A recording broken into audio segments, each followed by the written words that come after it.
Masya Allah, ketemu lagi sama Kak Fadla.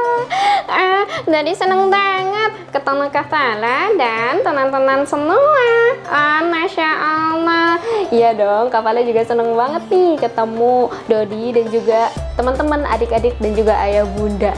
Wah, Kak Fadla kali ini bercerita tentang suatu cerita yang berbeda dari sebelumnya. Apa itu ya kira-kira? Apa ya? Dodi penasaran nggak? Penasaran dong, kayak biasa Dodi selalu penasaran. Dodi selalu penasaran dan Kak Fadla yakin kalau adik-adik, teman-teman dan juga ayah bunda juga penasaran dan sudah siap nih dengan cerita yang akan Kak Fadla bawakan. Nah, Dodi siap mendengarkan? Siap dong. Kalau gitu seperti biasa. Iya, Dodi tahu. Iya, seperti biasa. Dodi duduk di samping Kak Fadla. Oke? Oke, Kak Fadla. Oke. Dodi duduk di sini dan mendengarkan kisah dari Kak Fadla. Siap? Siap. Siap. Wah, Dodi berkata siap. Dan Kak Fadla yakin kalau adik-adik, teman-teman dan juga ayah bunda sambil berkata siap. Wah, siap. Nah, Kak Fadla akan mulai. Oke? Perang Uhud dimulai tahun ketiga Hijriah, tahun Islam dimulai dari Bukit Uhud, makanya dinamakan Perang Uhud. Kak Fadla mau bercerita tentang perang? Iya dong, Kak Fadla mau bercerita tentang perang yang bernama Perang Uhud. Nah, Perang Uhud ini terjadi di tahun ketiga Hijriah, tepatnya setelah Perang Badar. Wah, ada yang pernah dengar nih Perang Badar? Ada yang pernah dengar nggak? Kalau aku sih pernah, Kak Fadla. Iya, Dodi pernah nih mendengar Perang Badar. Teman-teman pernah? Wah, ada yang pernah dan juga ada yang belum. Nah, Perang Uhud ini terjadi setelah Perang Badar, tepatnya tahun ketiga Hijriah. Wah, Masya Allah. Di Perang Uhud ini terjadi di Gunung Uhud, teman-teman. Dan Gunung Uhud ini ada di Mekah, tepatnya di kota Madinah. Jauh sekali. Iya, jauh ya. Wah, Masya Allah. Perang Uhud ini terjadi antara kaum muslimin dan kaum musyrikin. Lalu, suatu ketika datanglah hari di mana Perang Uhud itu terjadi.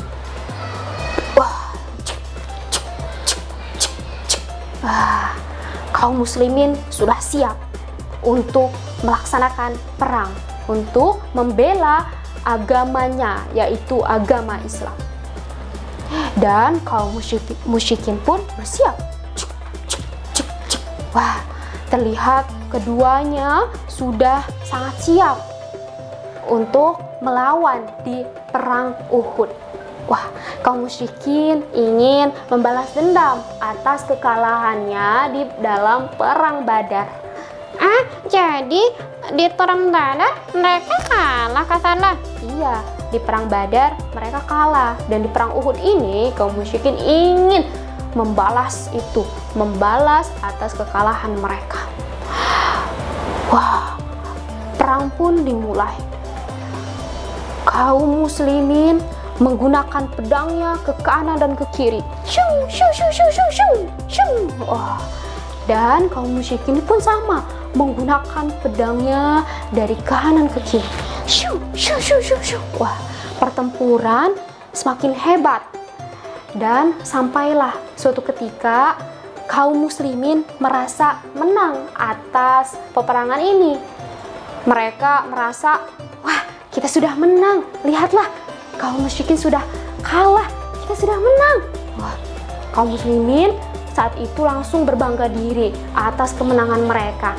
Tanpa mereka sadari, ternyata kaum musyrikin belum kalah, lawannya itu belum kalah, dan mereka sedang menyusun strategi untuk melawan kaum muslimin dari belakang. Wah, pasukan kaum muslimin yang menjaga di Bukit Uhud langsung turun ke bawah.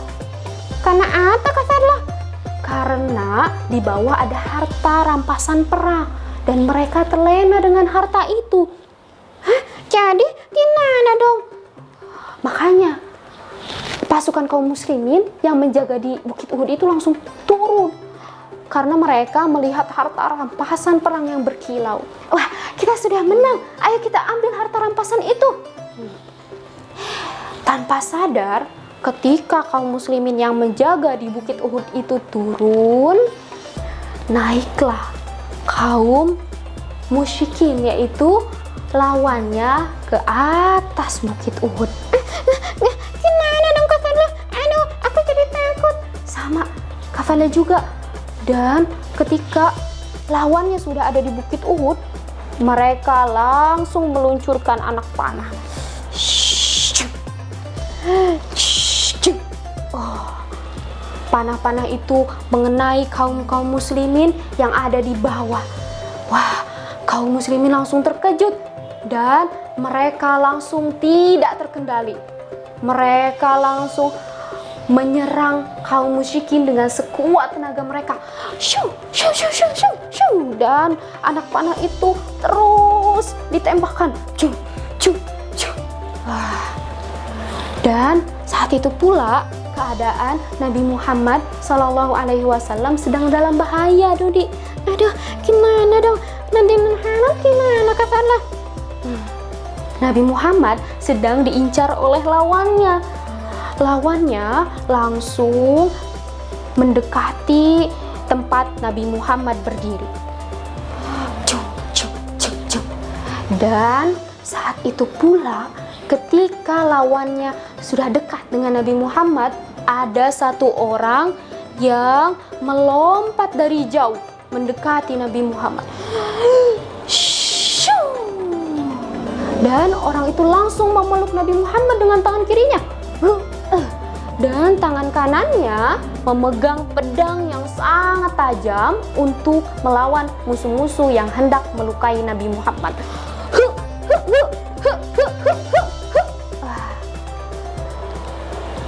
Dodi tahu nggak siapa orang itu? Teman-teman tahu siapa nama orang itu?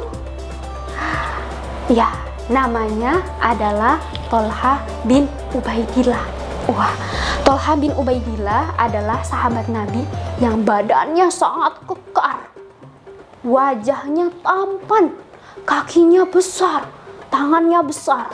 Wah, karena badannya yang besar itu, yang kekar itu, banyak dari kaum musyrikin yang takut dengan Thalhah bin Ubaidillah.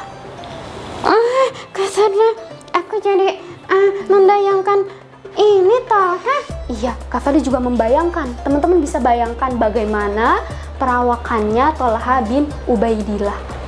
Wah, saat Thalhah bin Ubaidillah melindungi Nabi Muhammad, kaum musyrikin terus menyerang Thalhah bin Ubaidillah. Shoo, shoo, shoo, shoo, shoo, shoo, shoo. Wah, saat kaum musyrikin itu pergi, Thalhah bin Ubaidillah sudah dipenuhi dengan darah di tubuhnya. Lebih dari 70 tikaman pedang dan tusukan anak panah yang ada di tubuhnya. Aduh, sakit sekali pasti. Aduh. Lalu Thalhah bin Ubaidillah membawa Nabi Muhammad untuk mendekat ke Gunung Uhud agar tidak bisa disakiti oleh siapapun. Lalu saat berhasil membawa Nabi Muhammad ke dekat Gunung Uhud, Thalhah bin Ubaidillah langsung melawan musuh-musuhnya dengan tubuhnya yang sudah dipenuhi dengan darah. Shoo, shoo, shoo, shoo, shoo, shoo, shoo. Wah.